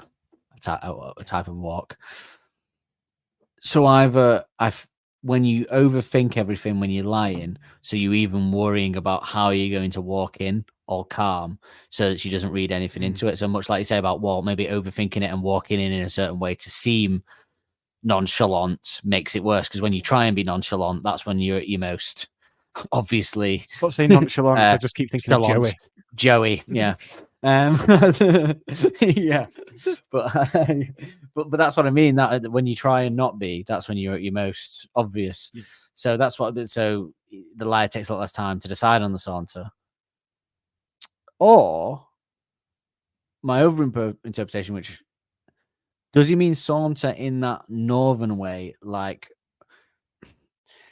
someone has a bit Escapade. of ego, escapade. Yeah, someone has a dalliance, an affair. You might say, I can say dalliance without thinking of Malcolm either. But if a dalliance and affair, you might say he had a saunter, and he takes a lot less time to think about the consequences of a cheating than he does about the lie. So rather than think about why he shouldn't be having the saunter, the affair, the stepping out, he takes a lot more time to think about the lie. What is the afterwards? Whereas if you just actually thought about the act and what you were doing in the moment and realized that that's wrong, then you wouldn't have to lie. You could be a good guy, but the lie takes a lot less time to decide. Yeah, I think it's probably the first one, but I like the idea of it being that he's sort of saying, look, they take so much time, less time to decide on whether they're gonna step out than they do on the lie. Yeah. You know what I mean? You think about the act, you think about the consequences less than the act, which is what most people that cheat do, to be honest. As I can confirm. But I think it's probably the first one, but I like the second one in my head canon. Then have you got itchy bones? Nervous? Does he mean by that? Itchy bones, nerves. That's what I see. I tried Googling if there was any other use of this as a term for nervousness, and all I got was a load of cancer chat, which depressed me. So would you be doing that again? You don't want that.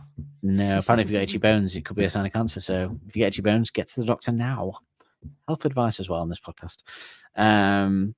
And in all your time alone, can you hack your mind being riddled with the wrong memories? So is that like, can you stick to your story? Can you remember all the details? Are you going to be able to do that? Can you hack basically for people that don't know? I don't know if that's an international term or not. I think it probably is. I think it is. I think it's an American term actually, isn't it? Maybe. Can you hack it?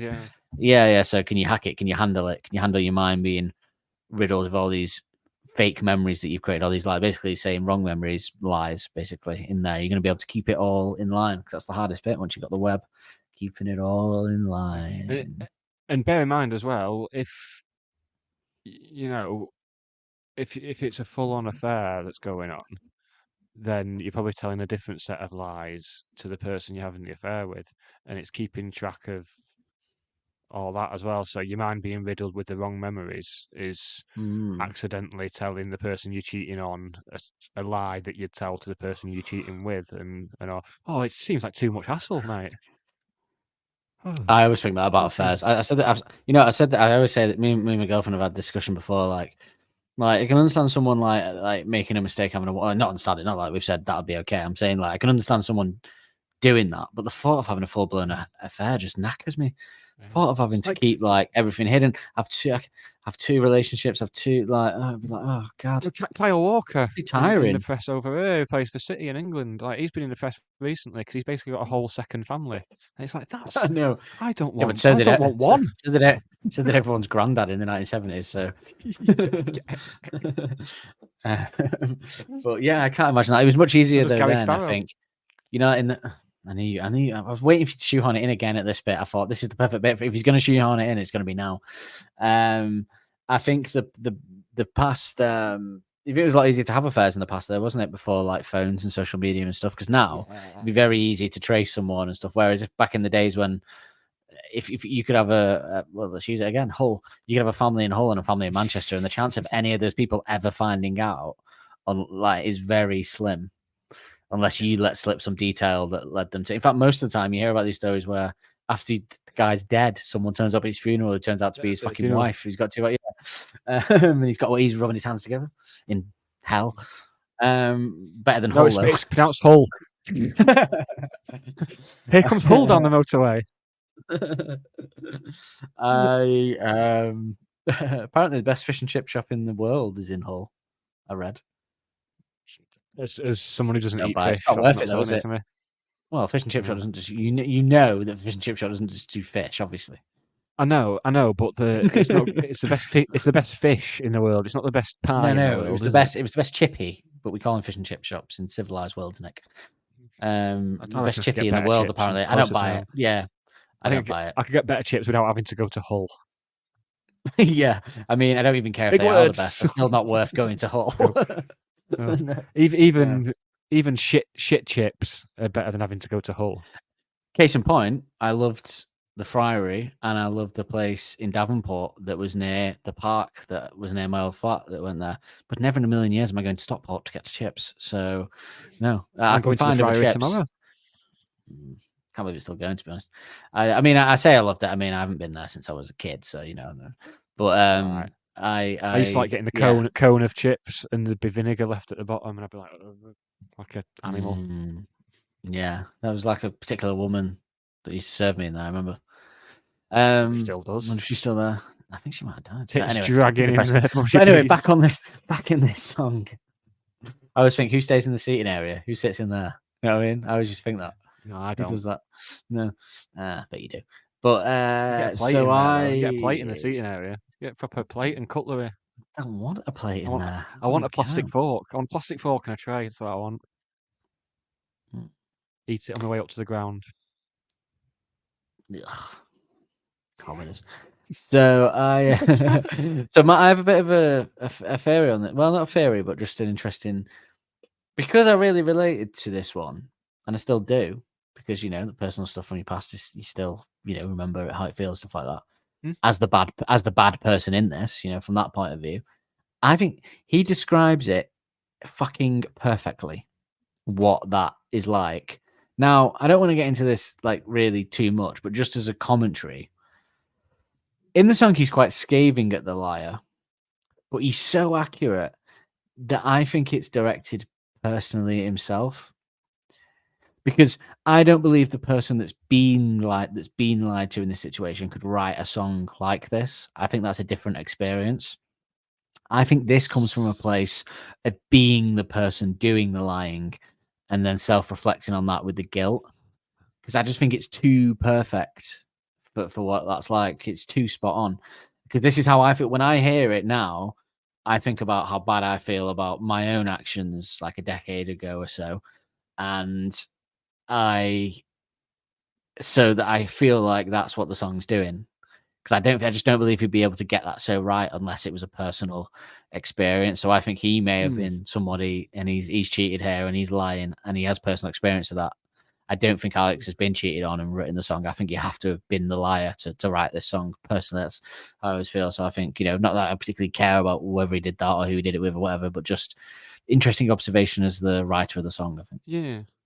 Yeah, I tend to agree, actually. I think, it's be more cheater than cheaty to write this. Yeah, even though he's singing it in third person, he loves to do that anyway and talk about critically about himself. He doesn't switch it. Maybe it's too if he had too close to the it, bone. it would have been, and I can never get it spotless in the last little bit there. So, yeah, maybe a bit too much there. That, although you could say that if he's so as not to raise any alarms too soon. Nah, it doesn't. I'm trying to see if that works that way, but it doesn't. Should we do the? Do you have anything else to say on this one? Or should we do the JK? Jamiroquai. I'm going deeper underground. I love how that's, of all the Jamiroquai songs, that's the one you picked. Probably my favourite, actually. That's the one I always remember. It's from the Godzilla film with Matthew Broderick in. Yeah. Yes, that wasn't actually that bad, that film. It could have been. I actually liked it. I did actually. I used to love the start when it would, old man was fishing and Godzilla comes out of the water and he has to run at the front of it. I was like that as a kid. God bless special effects, eh? Let's see what John Kennedy's had to say. Well, he won't be saying much. It'll be the band. Too much to discuss over a bucket of balls. It's Arctic Monkeys, Cornerstone on Exposure XFM from the brand new album Humbug. Getting the Exposure album playback treatment. Matt and Alex are here talking us through it track by track. Dance Little Liar is the next song, and this was the first of the demos that Josh Homme heard that you recorded in Norfolk. I'm just repeating what I read somewhere. That's but it sounds authoritative, I hope.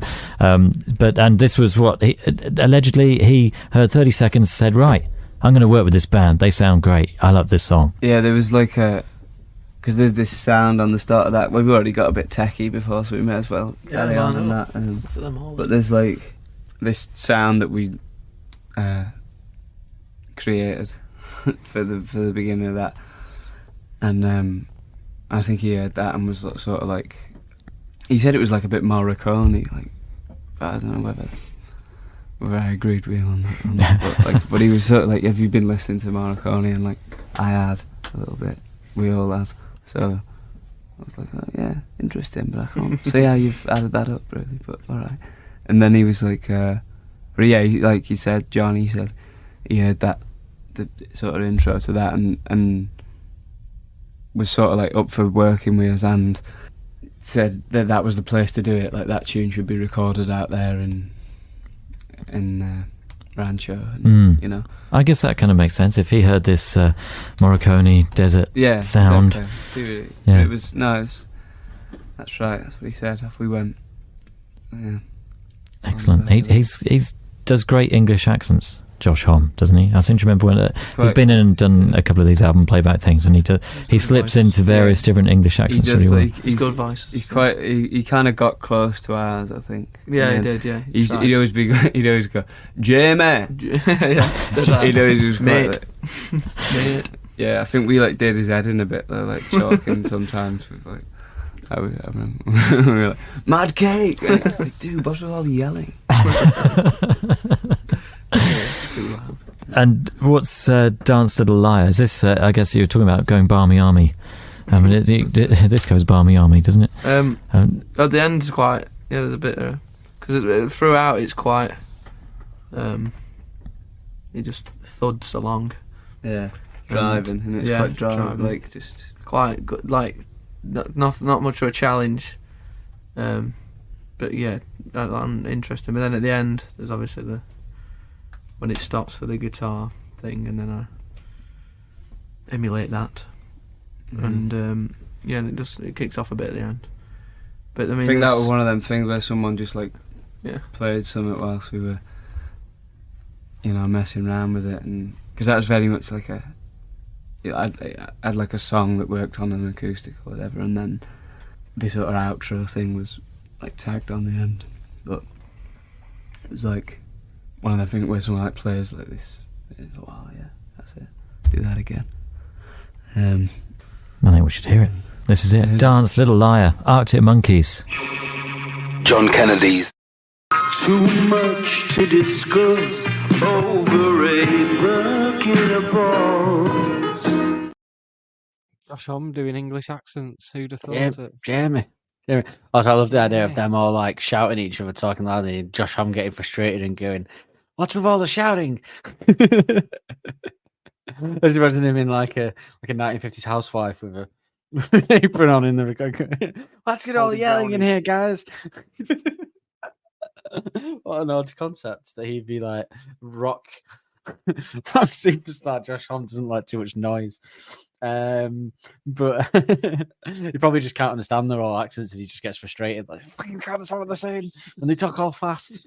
But yeah, also I tell you what, a bit of confirmation there that he did listen to the maybe not as pocketful as he just listened to the first sound and turned it off. Maybe he just heard the first like ding ding ding, and the drums maybe coming in, and that's all you need.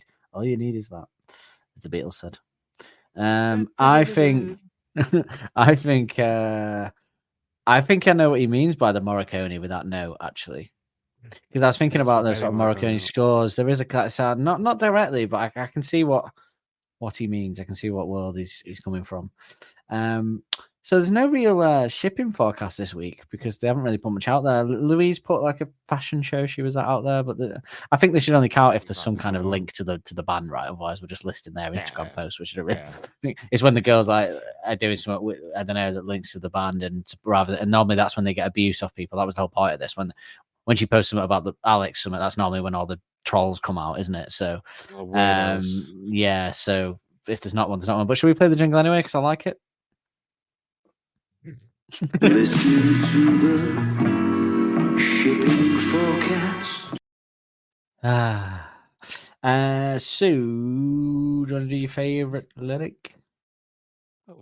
One jingle straight into another. This is Too busy with the mind on clever lines.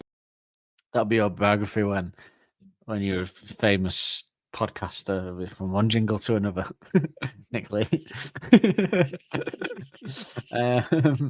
But I found this I found this the most difficult song yet to find the favorite lyric for, because even though I love it and normally I just know, but or have to pick between a few, but I feel like this. I just like the story this song tells, and I like the way he does it. But there isn't a particular line where I go, "Oh yeah, maybe this one."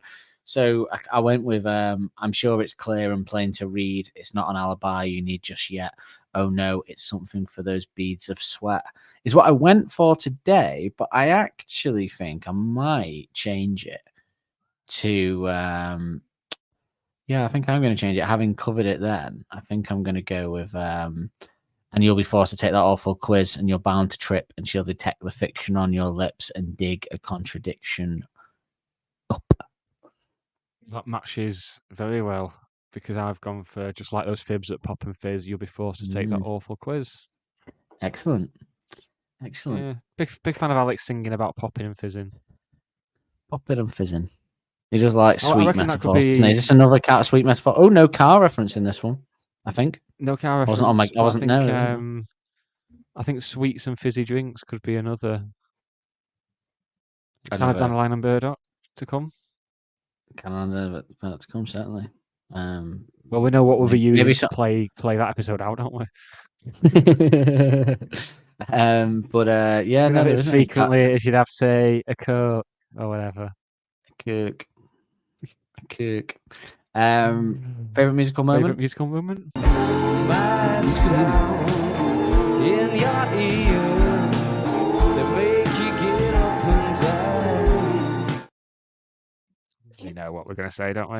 We do. I mean, it is tough because I was thinking about it, and obviously, I think we're both going to say the bass. Yeah. Solo, though, is up there. Yes, the solo and the drum beat is up there, but the bass does take it, doesn't it? I mean, that's if you're going to pinpoint a part of the song that's amazing, the solo is one. Although I do think it is better live, looking at those videos.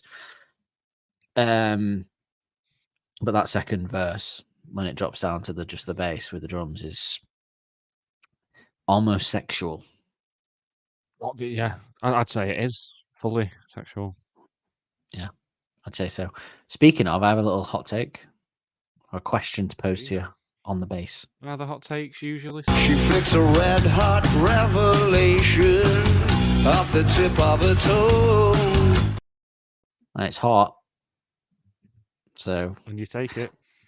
So we agreed earlier, did we, that this was to date the best bass line on the album, to song, to track.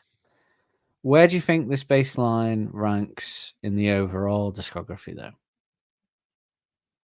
If you're talking like, would it make the top 10? Do you think? Would it make the top 5? I don't think it'll be top 10, given we've got Suck It and See and AM to come, and then Tranquility as well. Yeah, it's tough, isn't it? Because today, would it make the top 10? Yes, today it would. Yes. I'm trying to think, because we do have to include. Obviously, we're going to include Andy's in there as well. Obviously. Yeah. So Rich to the Rubble. Certain Romance is a good bass line, yeah. Yeah, they're the standouts, aren't they? And then Favourite Worst Nightmare, Brainstorm. Balaclava. Don't think I'd make my top 10 though. This I don't think it made top 10. But I don't know actually. I think it's certainly it might do actually, just because there's not a load. There isn't a load, to be fair, so it could do. I think this House of the Circus. Do me a favour. Do me a favour. This House of the Circus. Well, I would say out of all of them. No. Any on this album so far? Crying Lightning. Probably the standout so far before this. You'd say, I think. Was it a Secret Door of a good bassline? I think it did, but probably not as good. But you would say that the number for this track, you would say that the best two you could think of are probably this House is a Circus. Oh, it was just a lesson count there, like. Yeah. Yeah, it's difficult. Why I can never, but I never know, and it can't be the best bass line if the guitar did the same thing first. Do you know what I mean? Because the guitar does the same, it ruins it. I like it when it does a bass line that the guitar isn't involved with. Because, like with Are You Mine, I can give him the plaudits because I know he came up with the bass line first. But and I assume that he probably came up with Fast Adolescent first, and then the guitar mimicked it. But because I don't know, I kind of feel like I can give it the plaudits because if it's Alex did the guitar riff and then he just did the same thing for the bass, then I can't be as impressed by that, unfortunately. As was the case with like Fake Tales. Actually, Brian well. Storm, what we're talking about, that's amazing. But I do love. Oh, Do Me a Favor would actually be number one, wouldn't it? Before this came along, I'd say so. Absolutely, yeah. And a similar song in discussion and vibe, you could say. Does Nick pull out the best bass lines on the love songs? That's a discussion for another day. Discussion for another Until day. Tranquility, you would say so. But then most of Alex's lyrics were love songs, so it's not really a fair assessment, is it? But I'll break up songs specifically, let's say. But no, I would say yes. I would say this could beat Do Me a Favor. I don't know though. It's tough, innit? It's tough on that. They'd be close. They're both in the same league. Both right there at the top. Yeah. I might have to go and listen to both after this and see. It's City Liverpool, innit? And then I thought you meant Sunday. Yes, it is, yeah. It's City Liverpool, and then from Rich to the Rubble is Arsenal, like trying to get there. You fuck off. No one wants it. It's Klopp's last season. We all know City are going to win anyway. Fuck off, Arsenal. No one likes you. That's what it is. So it's not part of the rhetoric. We don't like you. We don't like you, fucking manager. No one does. Fuck off. Creeps everyone out. It's weird. Lego hair. Anyway. So this takes me to the part where we. So yeah, I would say it's up there, but you're quite right. It's hard to put. And obviously, I think to prolong, because we discovered that we're ending this, you know, if the Arctic Monkeys don't do another album by the end of 2025, I think we'll have a long run of bonus episodes where we do things like that, like ranking the best bass lines and guitar riffs and stuff like that. I think there'll be a whole host of fun things that we can do for a period of time. But should we do the introductions to the next song? We should do. This is the part of the show where Dan has enlisted AI to write a description for the next episode. Artificial intelligence for the layman's. Or AI for the non-layman's. For the laywomen's. Go on. You push the button and we'll do the rest. Oh, before I do it, cat or no cat? Yeah, we had a cat for a while, have we? When was the last time we had a cat? I think it was like track. No cat. I think it's done. No cat. Dead. Yeah. Okay. Ladies and gentlemen. Yes, there's always ladies and gentlemen. Get ready to dive. Always the same. Ladies and gentlemen, get ready to dive into the zany wonderland of Arctic Monkeys with pretty visitors, where trudging through the morning is an adventure, and even the tramp has a trampoline under his arm, because why not? Picture this as you navigate the quirky landscape of this song. You'll encounter a tramp with a trampoline, up again, a barking alarm coiled like a caffeinated snake, and bicycle wheels struggling to move round in a muddy mind. It's a mental obstacle course where time is as cooperative as a cat during bath time. The cat's back. Woo! We got the cat back. I know. I don't know what brought it out of it, but I know. It's a mental obstacle course where time is as cooperative as a cat during the bath time. There you go. So you got that there. It's a scene straight out of a surreal circus where pretty visitors wave their arms, casting the shadow of a snake pit on the wall. So fasten your seatbelts and get ready for the ride, because in the world of pretty visitors, absurdity is the norm, and the only way to navigate it is to dance along with the tramp and his trampoline. Again, enjoy the madness. Right, what's funny is that came up 3 times, right? And I've cut out, these were way longer. I had to cut it all out because they were just listing the lyrics over and over again. The mad lyrics of this song flummoxed AI. Right, Alex broke the AI with these lyrics because it just couldn't it couldn't pull a coherent stream of thought together using this song. It just kept repeating itself and using the lyrics over and over again. So in the future, if AI does become a problem for society, if AI does become a problem, then we can just crack Pretty Visitors out to flummox all the robots that are about to kill us, and it'll be fine. The song that beats them. It's a great idea for a film.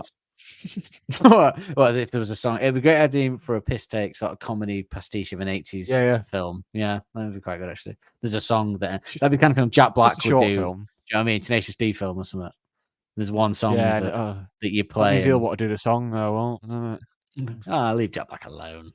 Pick of Destiny was great, to be fair.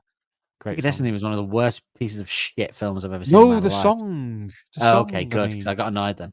I've still got someone that won't speak to me because I don't speak to him anyway. But we were in film studies together when that film came out in like 2007, and there was a choice that day between seeing Pan's critically acclaimed now, Oscar-winning I think film Pan's Labyrinth and Pick of Destiny, and I went, I should probably see Pick of Destiny, shouldn't we? Like 2 film study students. See Pan's Labyrinth.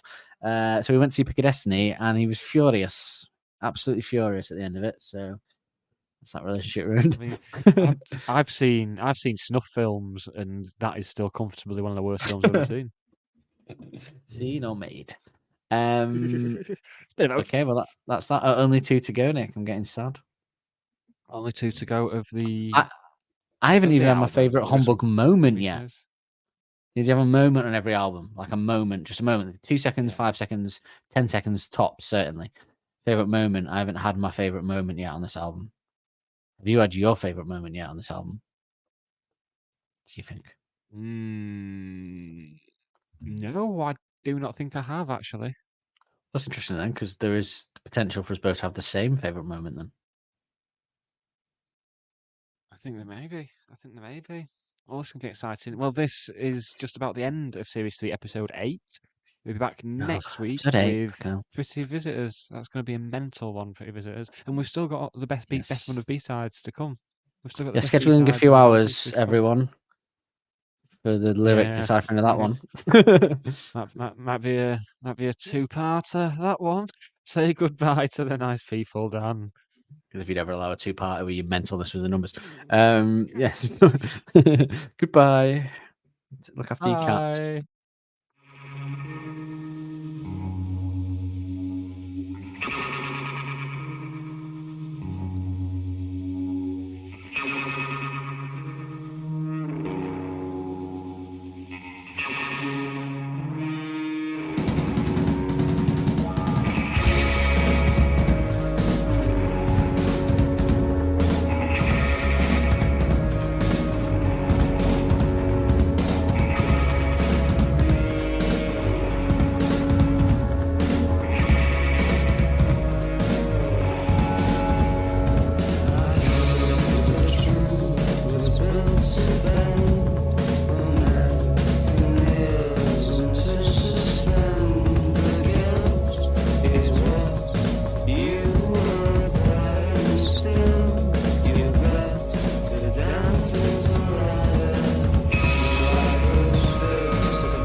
Don't Believe the Hype is hosted and produced weekly by Nick Lee and Dan Holt. The music used in the titles is royalty-free music courtesy of Les FM. Don't forget to subscribe on your podcast player of choice to be notified every Wednesday when a new episode is released. And if you want to help us out further, be sure to like and review to help make us more visible to like-minded souls. We will see you next week with more of the same.